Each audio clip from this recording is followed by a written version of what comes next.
لغمان والي په افغانستان کې د هالینډ سفیر EMST Albert Noorman څخه په دې ولایت کې د کرنې او شمېر نورو سکتورونو په برخه کې د لا زیاتې همکارۍ غوښتنه وکړه. په افغانستان کې د هالینډ سفیر EMST Albert Noorman او د ملګرو ملتونو د خوراک او کرنې ادارې FAO مشر راجندرا کومار آریال نن د چهارشنبې په ورځ د لغمان والي ښاغلي محمد سره د هغه په کاري دفتر کې ولیدل. په دې لیدنه کې مرستیال والي الحاج شهزاده مظلوم د ولایتي شورا رئیس الحاج او د بیلابیلو سکتوري ادارو مسؤلینو برخه اخیستې وه. لومړی په افغانستان کې د هالینډ سفیر دې ولایت ته د خپل سفر د موخې په اړه د لغمان والي سره معلومات شریک کړل. نوموړي ویل دوی غواړي په افغانستان کې د اوبو مدیریت له اوبو څخه د مؤثر استفادې د کرنې سکتور پیاوړتیا او د زراعتي نصاب په برخه کې لا خپلې هڅې ګړندۍ کړي چې له ډلې به یې لغمان ولایت ته ځانګړې پاملرنه وکړي. هغه د غراض د زراعتي سکتور په برخه کې د خپل هیواد د شته تجربو یادونه وکړه او یو ځل بیا یې ژمنه وکړه چې په افغانستان کې به د هالینډ هیواد له لوري د زراعت تعلیمي انسټیټوټ په چوکاټ کې دغه برخې ته لا ځانګړې پاملرنه وکړي. د لغمان والي ښاغلي محمد نن په افغانستان کې د هالینډ سفیر EMST Albert Noorman څخه مننه وکړه چې لغمان ولایت ته خپل کاري سفر کړی. ښاغلي نن د لغمان ولایت امنیتي، انکشافي، سولې، اقتصادي او ټولنیز وضعیت سربیره په یو شمېر نورو برخو کې د هالینډ سفیر سره معلومات شریک کړل. هغه د غراض په افغانستان خصوصا لغمان کې د هالینډ هیواد له لوري په یو شمېر برخو کې د ترسره شویو چارو ستاینه وکړه چې د کرنیز سکتور د پیاوړتیا لپاره یې ترسره کړي دي. هغه د غراض په افغانستان خصوصا لغمان کې د هالینډ هیواد له لوري په یو شمېر برخو کې د ترسره شویو چارو ستاینه وکړه چې د کرنیز سکتور د پیاوړتیا لپاره یې ترسره کړي دي.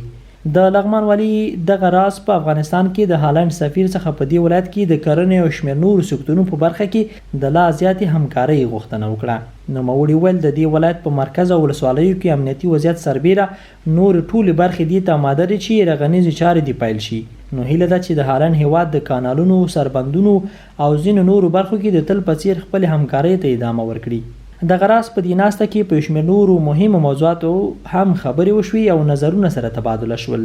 د غونډې په پای کې د لغمان والي ښاغلي محمد له لوري په افغانستان کې د هالینډ هیواد سفیر او ورسره راغلي مېلمنو ته چمتو شوې ډالۍ هم ورکړل شوې. بیا په افغانستان کې د هالینډ هیواد سفیر د لغمان مرستیال والي سره یوځای په قرغی ولسوالۍ کې د چهارباغ او ناری کریم له کانالونو څخه لیدنه وکړه. د سنبلې په شپږمه له غرمې وړاندې افغانستان کې د هالینډ سفیر EMST Albert Noorman او د ملګرو ملتونو د خوراک او کرنې ادارې FAO مشر راجندرا آریال د لغمان ولایت مرستیال والي په مشرۍ چې د ولایتي شورا رئیس عبدالرحیم او د یو شمېر سکتوري ادارو مسؤلینو یې ملتیا کوله په قرغی ولسوالۍ کې د ناری کریم او چهارباغ له کانالونو څخه لیدنه وکړه. په افغانستان کې د هالینډ سفیر ویل خوښ دی چې د اوبو د مدیریت او بزګرو لپاره د دوی د حاصلاتو د زیاتوالي په برخه کې افغان وګړو سره هر وخت مرستې ترسره کړي دي.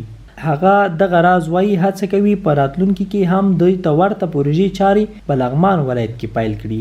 په همدې حال کې د لغمان ولایت مرستیال والي الحاج شهزاده مظلوم په افغانستان کې د هالینډ سفیر څخه مننه وکړه چې د خپلو کاري سفرونو په لړ کې لغمان ولایت هم وټاکه او دلته یې د مسؤلینو، ولسونو او بزګرو خبرې او اندېښنې له نږدې واورېدې. مرستیال والي همدارنګه له راغلي پلاوي څخه غوښتنه وکړه چې هیله ده د ورسره شریک شوي مسایلو حل او همکارۍ ته لومړیتوب ورکړي.